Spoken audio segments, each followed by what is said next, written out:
6 pro-lifers, as you know, were found guilty in Nashville for violating the FACE Act and civil rights conspiracy.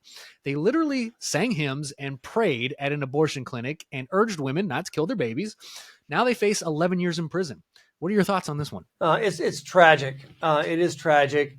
The FACE Act was there to protect institutions from vandalism, from people, who are using, violent acts to attack a center, whether it's a pro-life center or abortion clinic. This abortion clinic, mind you, they want these individuals to get 11 years behind bars, probably. They hate Christians. They hate people of faith. They hate pro-life. So the fact that one of these individuals is a dad who has 11 kids, a wife, a loving husband, very firm in I believe it's probably his Catholic faith. They don't care.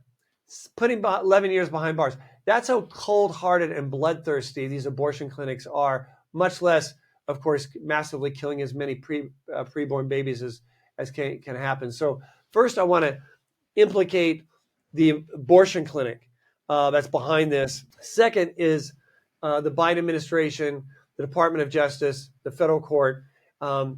This is a complete abuse of the FACE Act.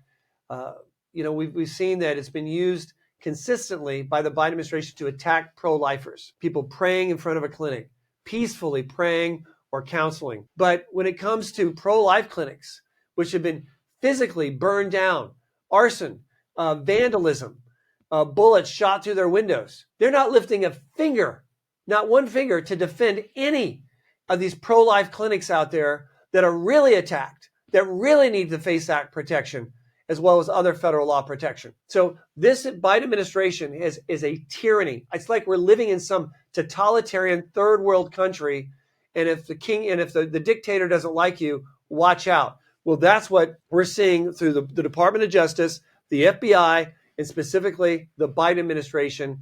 And this is a classic example of this grotesque mistreatment where the crime does not fit, where the punishment does not fit the crime.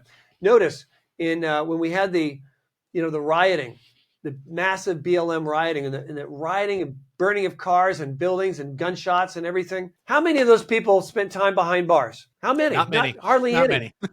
Many. not much less 11 years behind bars. No. The DA of Chicago had over 500 that were guilty, and she just released all of them, dropped all the charges. So people in our country also now have to be concerned about even where they live. So had these individuals not been in Nashville, but had they been, say, in a more conservative part of Tennessee, who knows? Maybe it would have been turned out differently. Maybe they would have had a different judge. But at any rate, it's a clear abuse of the FACE Act, and all involved should be ashamed of themselves, what they're doing to these wonderful, law-abiding, God-fearing Christians who simply want to love and care and pray for the preborn who are being murdered. Yeah. No, I'm glad you mentioned that the FACE Act seems to be targeting pro-lifers, because every time I hear a story about the FACE Act, it's definitely slanted towards targeting pro-lifers. I never see the FACE Act being used against the pro-abortion folks for attacking the pro-life pregnancy centers ever. Maybe it's happened, I don't know, but I've never seen a news story